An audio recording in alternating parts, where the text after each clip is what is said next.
ఏటీఎంలలో డబ్బులు నింపే ఉద్యోగులే దొంగలవుతున్న ఘటనలు రోజురోజుకు పెరుగుతున్నాయి. ఇలాంటి ఘటనే సికింద్రాబాద్ బోయినపల్లిలో జరిగింది. అయితే ఆ ఉద్యోగులపై నిఘా కొరవడిందా అనే అనుమానాలు వ్యక్తమవుతున్నాయి. ఇలాంటి ఘటనలు జరగకుండా అధికారులు చర్యలు తీసుకోవాలని కోరుతున్నారు ప్రజలు.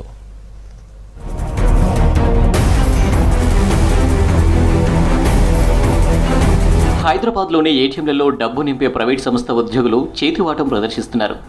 డబ్బు జమ చేయాల్సిన సిబ్బంది అదే డబ్బు సంచులతో పరారవుతున్నారు. ప్రజల సొమ్ము దొంగల పాలవుతుందని ఆవేదన వ్యక్తం చేస్తున్నారు ఖాతాదారులు. దీంతో ఏటీఎంలలో డబ్బు నింపే సంస్థలపై బ్యాంకుల ఉన్నతాధికారులు సీరియస్ అవుతున్నారు.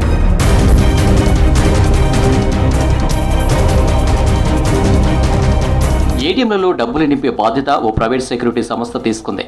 బ్యాంకులు కొన్ని ప్రైవేట్ సంస్థలతో టైఅప్ అవుతాయి. ఇక డబ్బు నింపే ఉద్యోగులు అందరూ కూడా కాంట్రాక్టు పద్ధతిలో పనిచేస్తుంటారు. ఇక ఈ డబ్బు నింపే ఈ ప్రైవేట్ సంస్థ ఉద్యోగుల్లో కొందరు చేతివాటం ప్రదర్శించి కోట్ల రూపాయలతో ఉడాయిస్తున్నారు. ఇందుకు ఉద్యోగులపై నిఘా లేకపోవడమే ప్రధాన కారణంగా తెలుస్తుంది. కొన్ని సందర్భాల్లో ఏటీఎంలలో ఉండే నగదు, రిజిస్టర్లో ఉన్న డేటాకు పొంతన లేకపోవడం వంటి అవకతవకలను కూడా ఆ సంస్థలు గుర్తించట్లేవని ఆరోపణలు వస్తున్నాయి.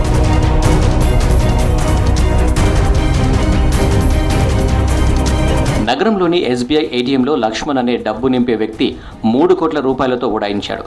స్క్వేర్ వాల్యూ అనే సంస్థ నగరంలోని ఎస్బీఐ ఏటీఎంలలో డబ్బు నింపుతుంది.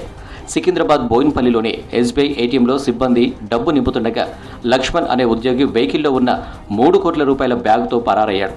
విషయం తెలుసుకున్న సిబ్బంది పోలీసులకు సమాచారం అందించారు. సీసీ కెమెరాలు, ఇతర ఆధారాలను బేస్ చేసుకుని కేసు నమోదు చేసి దర్యాప్తు చేస్తున్నారు పోలీసులు.